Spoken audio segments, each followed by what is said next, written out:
ባለፉት አንድና ሁለት ወራት በፊት በተገለጸው በፕሮጀክት ጽፈት ቤት በተገለጸው መሰረት ወደ 98.66% የፕሮጀክቱ ግንባታ እንደተጠናቀቀ ነው። ግን ያው የግድቡ ግንባታ ሁለት ግድቦች የኮርቻ ግድቡና ዋናው ግድብ ግን ሙሉ በሙሉ ተሰርተው እንደተጠናቀቁ ያው ጽፈት ቤቱ ይፋ አድርጓል። ለዚህ አሁን ያለው አጠቃላይ ሁኔታ 98.66% ነው።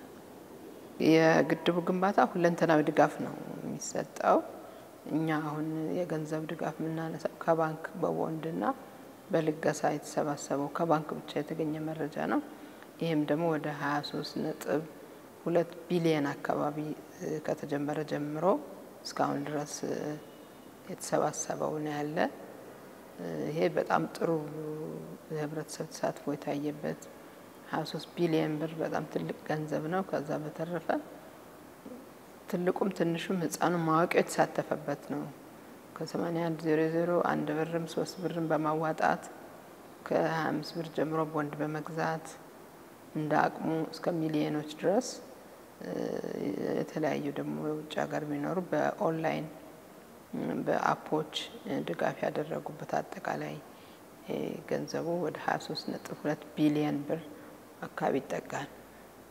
ላለፉት 14 አመታት ምናልባት ወጣ ገባ አነስ በዛ ይላል እንጂ መጣኑ ህብረተሰቡ ድጋፉን አንድም ጊዜ ያቋረጠበት ጊዜ የለም። ግን ድጋፉ የገንዘብ ብቻ አይደለም። የእውቀት ድጋፍ አለ፣ የአካባቢ ጥበቃ፣ የጉልበት ስራ፣ የእርከን ስራ፣ የችግኝ ተከላ ስራ፣ የተለያዩ ቁሳቁሶች ደግሞ ከትንሽ የቡና መፍጫ ጀምሮ እስከ ቤት መኪና ድረስ በርካታ ድጋፎች ነው የተደረጉትና እነሱም በጣም ሊመሰገኑ ሊከበሩ የሚገባቸው ከመቶ ምናምን ቢሊዮኖች በላይ የሚሆን ነው ጉልበቱ ሲሰላና ቀላል ድጋፍ አይደለም የተደረገው። እንግዲህ ቀጣይ ህብረተሰቡ ተሳትፎ ማድረግ ያለበት እንግዲህ ባለን ሪቫኑ እስኪቆረጥ እስከ መጨረሻው ደቂቃና ሰዓት ድረስ ድጋፉን ማጠናከር መቻል